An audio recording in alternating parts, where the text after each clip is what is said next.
Olá, sejam muito bem-vindos e bem-vindas ao meu canal. Eu me chamo César Wagner e aqui é um espaço em que nós estamos discutindo como é que as bancas de concurso estão cobrando conhecimentos pedagógicos para variados cargos, desde cargos do magistério da educação básica até cargos do magistério do ensino superior e cargos também técnicos administrativos que são cobrados em instituições federais de ensino.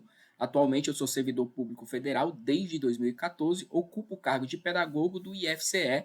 Então, aqui é um espaço em que a gente pode discutir como é que esses certames estão cobrando esses conhecimentos, né, nas suas variadas provas para variados cargos na área de pedagogia, tá bom, gente? Então, o foco de hoje, né, é trabalhar aqui a banca Consulplan, que é responsável por estar elaborando o concurso público estadual de Minas Gerais na área do magistério do ensino básico, mas também na área técnica, né? Então a gente tem analista, tem áreas técnicas pedagógicas, então aqui a gente está vendo como é que essa banca está cobrando, né, nos últimos concursos, conhecimentos pedagógicos e legislação, tá certo? Então, sem mais delongas, né, vamos aqui dar continuidade à nossa aula e os nossos vídeos, tá bom? Então vamos lá. Então eu trago aqui uma primeira questão, né, que trabalha, né, que essa banca cobrou em 2023, né, em um dos seus certames, que trabalha aqui o conteúdo de didática, tá bom, gente? Lembrando que esse é um conteúdo muito cobrado, né, nas bancas, tá certo?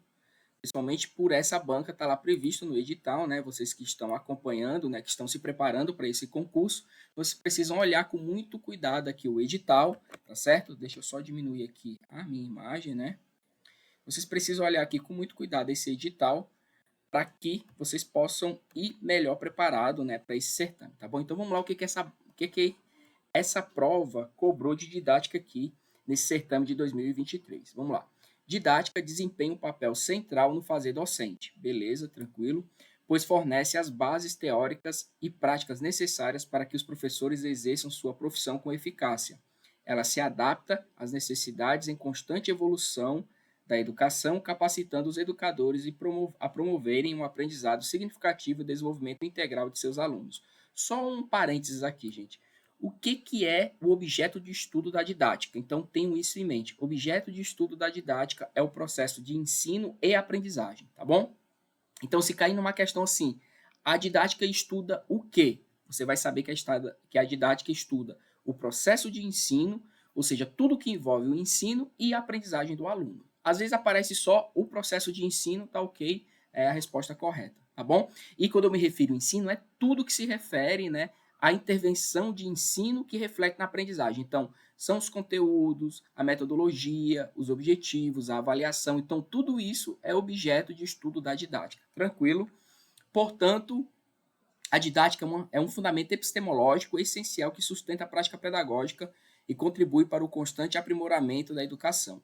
No contexto da formação de professores e da prática educacional, há uma discussão significativa sobre os saberes da docência, a identidade do saber do professor e a importância da didática como fundamento epistemológico do fazer docente. Na construção da professoralidade, né? Então veja que interessante, ele começou aqui trabalhando a questão da didática, né, como um campo de saber que o professor precisa ter, mas a questão inverte depois, né? Ela traz outro elemento, que é o que, ó? No contexto da formação docente, ela quer trabalhar aqui, ó, a formação de professores e na prática educacional uma discussão significativa sobre os saberes da docência. Então, que saberes são esses, né? Então vocês precisam ir para a prova de vocês, sabendo que a profissão docente tem saberes inerentes a esse trabalho, que é o saber da disciplina, que são os saberes, né, profissionais. Que saberes profissionais são esses, professor? Nós vamos já ver. Que saberes da disciplina são esses, professor? São os saberes das disciplinas específicas. Então, se você é professor de matemática, se você é professor de ciências, se você é professor de geografia, você precisa ter saberes necessários a essa área de conhecimento, né, que são saberes da disciplina. A gente tem os saberes experienciais, né, que são os saberes da prática, e os saberes curriculares, tá bom? São 4 campos de saberes de acordo com o Tardif, tá certo? Então, o candidato aqui para resolver essa questão precisaria saber, né, quais são esses 4 campos do saber aqui da qual a questão está se referindo, beleza? Mas vamos lá saber o que a questão está pedindo. Então, na construção, né, dessa professoralidade, né, ou seja, da construção dessa identidade docente, né, desses saberes da docência, O que é importante? Vamos lá. Os saberes da docência se limitam, então, gente, olha aqui, ó, quando vocês verem essa palavra se limitam, já marque e desconfie, né? Porque quando eu digo limitar, quer dizer que é algo bem específico, né? Que é algo que limita, que não pode ser ter abrangência, né? Que é algo muito específico ali de um determinado campo do saber. E a gente viu que a docência não. A docência é uma formação complexa que envolve vários campos dos saberes, tá bom? Ao conhecimento acadêmico e teórico, então, quer dizer que para você ser professor, basta você ter o conhecimento teórico, basta eu saber um determinado conhecimento e eu vou transmitir esse conhecimento para outra pessoa. Não, isso não é verdade. Então, os saberes da docência são muito complexos, né? Ele envolve 4 campos de saber, como eu acabei de falar, e não é só restrito a saber acadêmico e teórico para você ser professor, tá bom? Envolve outras complexidades ali do fazer profissional, sendo a prática um campo à parte da formação docente. Então, aqui ele está desconsiderando a prática como se a prática não fosse importante para a formação do professor, alternativa errada, tá certo? A identidade do professor é moldada principalmente pelas políticas educacionais, com pouca influência das experiências vividas na prática docente. Meu Deus do céu, claro que não. As experiências vividas na prática docente é fundamental para a formação desse professor. Inclusive, ele traz essa influência, né, no seu momento em que ele era aluno, né? Ele se espelha em determinados professores para ele poder ser também um professor. Então, a alternativa também está errada, tá certo? Vamos ver a próxima. A reflexão crítica é uma ferramenta dispensável? Não, gente, é uma ferramenta indispensável, né, para o desenvolvimento profissional dos professores. Toda a profissão, principalmente a profissão do professor, que se refere, né, a uma atividade criativa, uma atividade que intervém ali em outros sujeitos, né, no comportamento de outros sujeitos, ela precisa ser refletida, tá bom? Uma vez que a teoria é suficiente para orientar as suas ações, claro que não, não é só a teoria, nós acabamos de ver, né? E aí a gente tem a última questão aqui, deixa eu colocar a minha imagem para cima, para a gente poder fazer a leitura aqui com vocês, tá bom? Então vamos ver o que essa última questão está dizendo, né? A formação continuada é fundamental para os professores atualizarem e aperfeiçoem, né, seus saberes. Ok, verdade. O professor ele não está pronto e acabado só na academia, né? Ele precisa ter uma formação continuada constante, tá bom? Adaptando-se às transformações da educação com a didática, desempenhando um papel central nesse processo, alternativa correta, né? Então vocês veem que as alternativas, né, que quando a gente está analisando aqui sobre os saberes da docência, né, elas se limitam aqui muito restrito ao saber teórico, mas não é só esse saber teórico, né? A profissão docente tem outros saberes também. E qual é o fundamento, César, né? Deixa eu voltar aqui para que a gente possa ver aqui o fundamento, né? Onde é que eu encontro esse conteúdo, tá bom? Então vocês vão encontrar aqui em Tardif, né? Eu coloco até uma referência de 2014, mas está aqui, ó. Saberes profissionais, saberes disciplinares, saberes curriculares e saberes da experiência, né? Então, quais são os saberes profissionais? Ó, envolve, ó, teorias pedagógicas, didática, psicologia da educação, história da educação, são saberes formais que o professor aprende na academia. Então, todo professor, né, que vai estudar lá na sua disciplina tem saberes da pedagogia, que são saberes específicos do ser professor, da didática do professor, que trabalha metodologia, avaliação, trabalha ver como é que as pessoas aprendem, né, como é que é essa relação ensino-aprendizagem, tá bom? Então, esses são os saberes da profissão, né, profissionais, e a gente tem os saberes disciplinares, que são os saberes das disciplinas específicas, ó. Então, por exemplo, um professor de matemática, ele precisa ter o domínio de cálculo, álgebra, geometria, né? Eles formam a base do conteúdo que será ensinado. Então, são saberes de cada disciplina que você está se formando, professor de biologia, professor de geografia, história, língua portuguesa, enfim. Ele precisa também ter os saberes disciplinares, né? Saber os saberes da sua disciplina, e tudo isso a gente vê aonde? Ó, esses dois saberes, na academia. A gente tem os saberes curriculares, né? Que é saber como é que o currículo formal, como política educacional do Brasil, né? Ele cobra, ele exige a formação desse ser, dessas pessoas, desses alunos, tá bom? Deve ser ensinado quais os objetivos de aprendizagem e a estrutura do plano de ensino do professor. Então, com base nesses 3 saberes, o professor elabora o seu plano, né? Ele tem um saber da disciplina, ele sabe como é que os alunos aprendem, ele sabe o que os sistemas oficiais de ensino querem que os alunos aprendam e ele faz o seu plano ali com base nisso. É só isso o saber da docência? Não. A gente tem o saber da experiência, né? Que é o saber da prática. Ou seja, é o saber fazer, é o saber ser professor, que é só na prática onde esse saber se manifesta. Beleza, gente? Tranquilo. Então, uma questão aqui de nível fácil, né? Fácil para médio. Se você tinha esse entendimento, você iria gabaritar com muita tranquilidade essa questão, tá bom? Vamos aqui para a próxima. Jean Piaget, olha que interessante, né? Caindo de novo a psicologia da aprendizagem, né? Os teóricos, tá bom? Então você precisa ir para essa prova sabendo dos 3 teóricos da aprendizagem: Piaget, Vygotsky e Vallon. Então, gente, não vá para esse concurso sem antes fazer uma boa revisão desse conhecimento, tá bom? Dessas principais teorias da psicologia da aprendizagem. É reconhecido por suas contribuições à psicologia do desenvolvimento e à educação. Sua teoria é conhecida como epistemologia genética. Genética porque ele era biólogo, né? Então ele traz muito dessa estruturação, né? Dessa área de conhecimento para esse campo. Destaca a importância do desenvolvimento cognitivo como influência a aprendizagem, procura entender como as pessoas constroem seu conhecimento ao longo de suas vidas, especialmente durante a infância e a adolescência. Piaget acreditava que as crianças passam por melhorias do desenvolvimento cognitivo nas quais constrói ativamente. Gente, preste atenção nisso daqui, ó. Para Piaget, né, o conhecimento ele é ativo. A construção desse conhecimento do sujeito em Piaget, crianças, adolescentes e adultos, ele é ativo, jamais vai ser passivo, tá bom? Então, em Piaget, o desenvolvimento cognitivo ele se constrói de forma ativa na interação do sujeito com o objeto. E quem é o sujeito ativo, né? É o objeto sobre o sujeito? Não, é o sujeito que manipula o objeto de conhecimento, tá bom? Então, o sujeito é ativo no processo aqui de conhecimento, no meio da interação com o ambiente, tá certo? Então, quem toma a iniciativa de conhecer aqui é o sujeito, para Piaget. Essa teoria influenciou profundamente a educação e as práticas pedagógicas. De acordo com a epistemologia genética de Piaget, a equilibração é um processo. Então, veja, gente, se você tem dúvida, veja o meu vídeo aqui no canal sobre os 3 teóricos, onde eu explico, né, o que é assimilação, acomodação e o que é o conceito de equilibração. Porque o conceito de equilibração é como ocorre a aprendizagem, né? Ou seja, geralmente o sujeito ele está em desequilíbrio com o processo de aprendizagem na mente dele, né?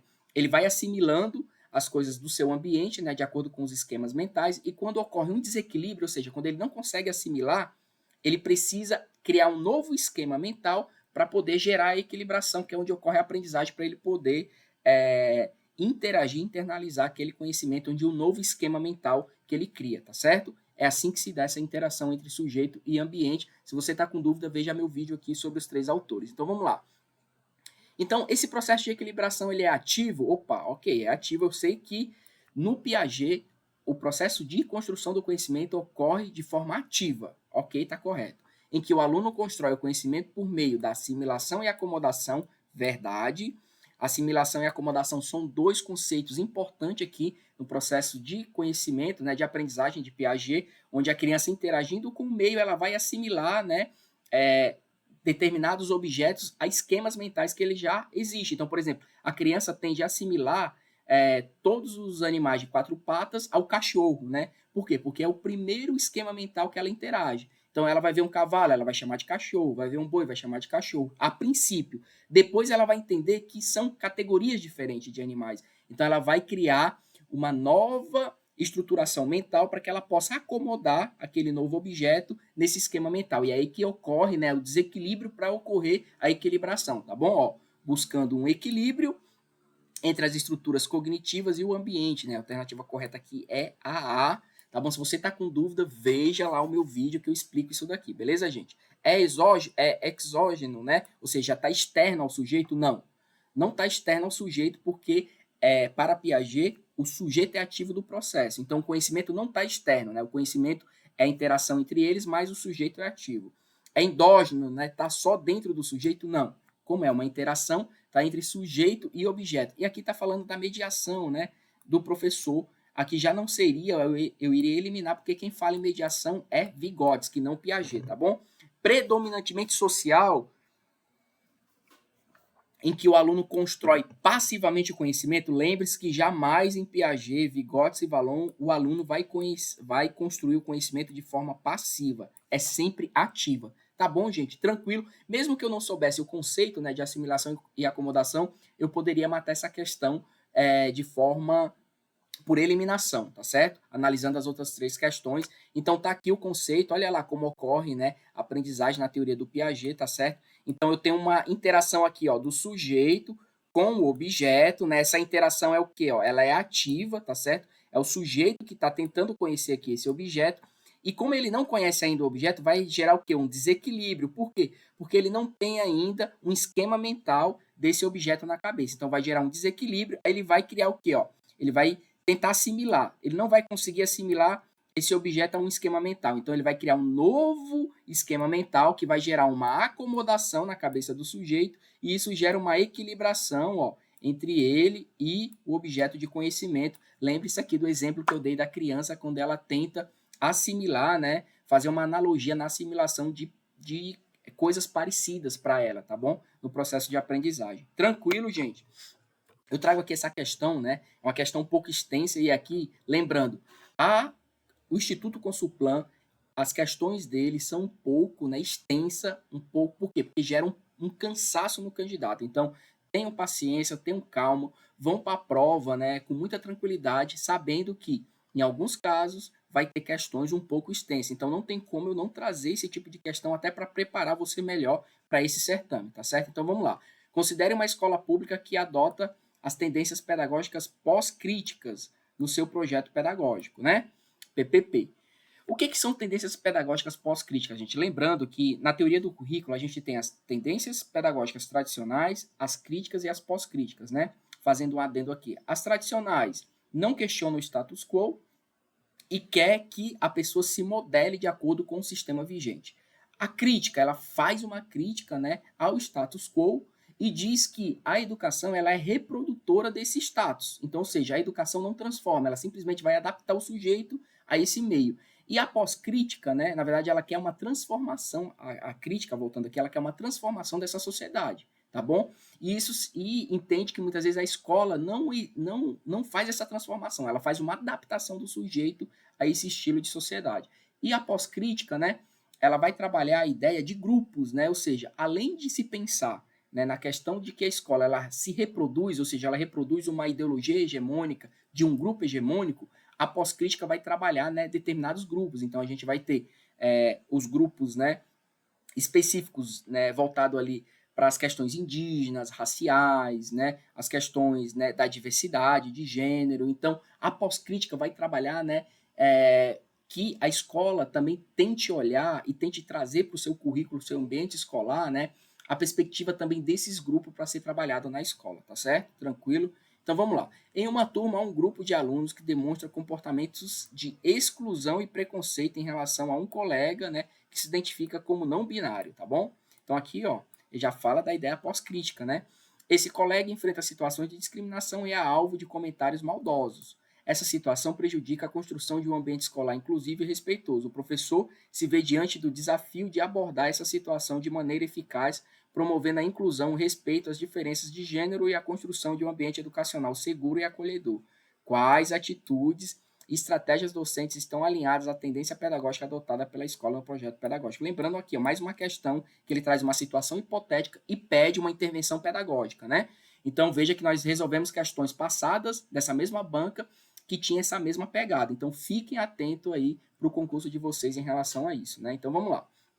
Decidir não abordar o problema diretamente na sala de aula. Opa, então, se eu tenho um problema que ocorre dentro da sala de aula, né, e eu preciso trabalhar esse problema, como é que eu não vou abordar diretamente o problema na sala de aula? Concentrando o ensino apenas no aspecto acadêmico, evitando assuntos sensíveis como diversidade de gênero e respeito às identidades não binárias. Então, eu não estou trabalhando o problema, né? Eu estou convivendo com o problema. Então, a alternativa não está correta, a alternativa está falsa, gente. Nem vou terminar de ler, tá bom? Vamos lá. Como professor, optar por ignorar a situação e não abordar a diversidade de gênero em sala de aula? Opa. Se a questão está dizendo, né, que o PPP da escola está ancorado aqui na tendência pedagógica pós-crítica que exige, né, que as particularidades individuais, né, de grupos precisa ser trabalhado na escola, como é que eu não vou abordar a questão da diversidade de gênero na escola se isso está no PPP da escola, gente? E, inclusive, eu me deparo com um problema específico, né, dessa situação aqui em sala de aula, que é a situação hipotética aqui. Então, também a alternativa está falsa, não vou precisar nem ler até o final, né?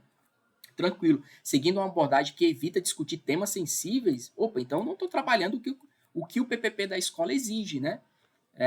Com base nessa tendência pedagógica pós-crítica, né? Que é trazer para a escola, né, a abordagem desses grupos, né? Ou seja, trazer para a escola em evidência, né, a questão de grupos, né, que são muitas vezes marginalizados, excluídos dentro do processo educacional, tá bom? Adotar uma abordagem individualizada, conversando separadamente com os alunos que demonstram comportamentos de exclusão e preconceito, seguindo uma abordagem tradicional de resolução de conflitos. Opa, não, gente, jamais, né?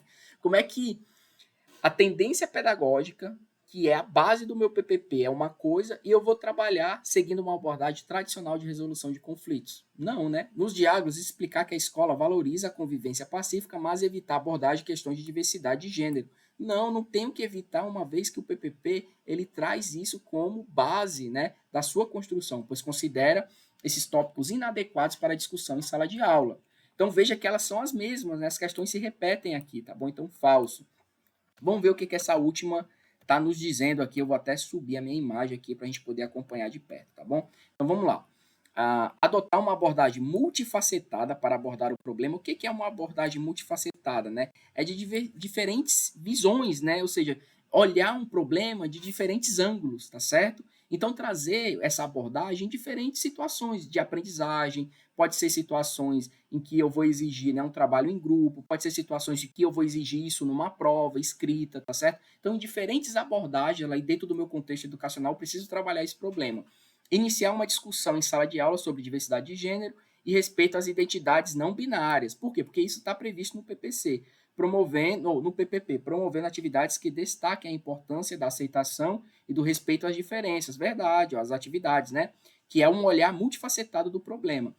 Conversar separadamente com os alunos que demonstram comportamento de exclusão e preconceito, buscando entender suas razões e trabalhando em conjunto para promover a mudança de atitude. Envolver os alunos em um projeto interdisciplinar que abordasse a diversidade de gênero. Olha que interessante, né? A alternativa correta aqui é a alternativa D. Então veja, gente, que vocês precisam ter paciência para lidar com essa banca, né? Ou seja, precisa se preparar bem, né? Tanto do ponto de vista dos conhecimentos pedagógicos, mas também da legislação, para que vocês possam gabaritar uma questão dessa natureza, tá certo? E resolver muita questão. Beleza, tranquilo. Vamos para a nossa próxima questão, que é a LDB. Lembrando que a LDB lá no edital tá como conteúdo, né, básico para todos os cargos. Então, você que está se preparando para esse concurso precisa ler LDB. Lembrando que a gente tem vídeo no canal aqui, né, sobre LDB. Então, caso você tenha dificuldade, acompanhe nossos vídeos de LDB, na qual eu estou fazendo um curso online, né, aqui para todo mundo, para que a gente possa acompanhar a legislação, tá certo? Então vamos lá. Considerando a LDB em seu artigo 5º, né, ele dá até o artigo aqui específico, né, o acesso à educação básica obrigatória é direito público subjetivo, podendo qualquer cidadão, grupo de cidadãos, associação comunitária, organização sindical, entidade de classe ou outra legalmente constituída e ainda o Ministério Público acionar o poder público para exigi-lo. Então veja, como é responsabilidade do poder público, então todas as pessoas, né, inclusive o Ministério Público, mas também você, cidadão, pode acionar o poder público para exigir o seu direito à educação. Então, a educação ela é obrigatória de se torna obrigatória quando? De 4 aos 17 anos. E de 4 aos 17 anos, quais são as etapas da educação que a gente permeia? Educação infantil, ensino fundamental e ensino médio. Essas etapas diz respeito a qual nível de educação? Educação básica, tá bom, gente? Lembrando que a gente tem 2 níveis de educação que nós já estudamos aqui. Educação básica e ensino superior. Então, dentro da educação básica, que é um nível, a gente tem a etapa de educação infantil, ensino fundamental e ensino médio. Beleza? Então, sei que a educação obrigatória, ela vai dos 4 aos 17 anos, que nós já estudamos aqui, eu tenho um vídeo no canal, e eu sei que ela perpassa lá as 3 etapas da educação. Educação infantil, ensino fundamental e ensino médio. Beleza? E qualquer pessoa pode exigir do poder público. Qual é o poder público? São os entes federados, tá bom? Município, estado e união, né? Dentro da esfera de competência, né, nós estudamos isso, o que é competência da União, o que é competência dos estados, o que é competência dos municípios sobre as etapas, né, e a obrigatoriedade de ofertá-las para a população. Beleza? Tranquilo? Tá com dúvida? Veja vídeo aqui no canal. Então vamos lá, o que ele está dizendo aqui? Ele quer, exceto, que não está lá na LDB no artigo 5º, né? Fazer-lhe a chamada pública, sim, sim, aqui cabe, né, ao Estado, tá bom? Fazer a chamada pública, né? Correto, verdadeiro aqui, tá certo? Zelar junto aos pais os responsáveis pela frequência escolar? Sim, também. Isso está previsto no artigo 5º, né? Cabe ao poder público zelar junto aos pais responsáveis pela frequência escolar. recensear a população com idade escolar para o ensino fundamental e os jovens e adultos que a ele não tiveram acesso. Opa, opa, o que está errado aqui, gente? Eu acabei de falar que a educação pública obrigatória, tá bom? Ela vai dos 4 aos 17 anos. Só cabe, então, recensear a população em idade escolar do ensino fundamental e do ensino infantil e do ensino médio, que é obrigatório também. Não cabe ao poder público fazer esse recenseamento. Então, essa questão aqui não está completa, né? Vamos ver a outra. Recensear anualmente crianças e adolescentes em idade escolar. Qual é a idade escolar? Dos 4 aos 17 anos, bem como jovens e adultos que não concluíram a educação básica. Essa está correta, essa daqui é errada, ó. Então ele queria aqui a alternativa errada, né, que não corresponde com o artigo 5º da LDB, tá bom? Então aqui eu trago o fundamento legal, né? Vocês precisam ler a LDB, lembrando que eu tenho um vídeo aqui no canal que trabalha aqui, inclusive, esse artigo, né? Só vocês darem uma olhada, eu tenho 4 vídeos aqui sobre LDB, para que vocês possam olhar e a gente fazer esse comparativo, tá bom, gente? Tranquilo?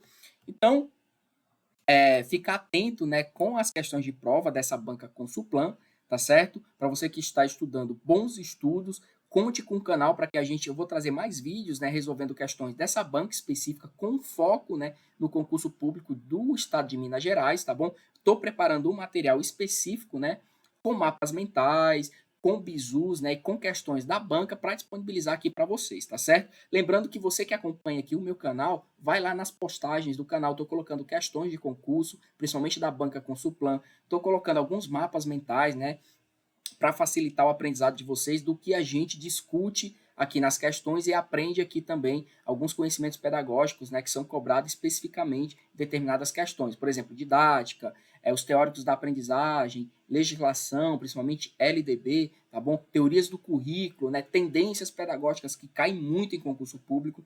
Essa banca cobra bastante. Eu vi também lá no edital que eles vão trabalhar para todas as áreas, né? História da educação, metodologias de ensino, didática. Então, fique muito atento com esses conteúdos, porque eles vão aparecer na sua prova, tá bom? Então, até mais e acompanhe aqui o canal, as atualizações, para que vocês possam ir melhor preparados para a realização dessa prova, tá bom? Então, bons estudos e até mais, gente.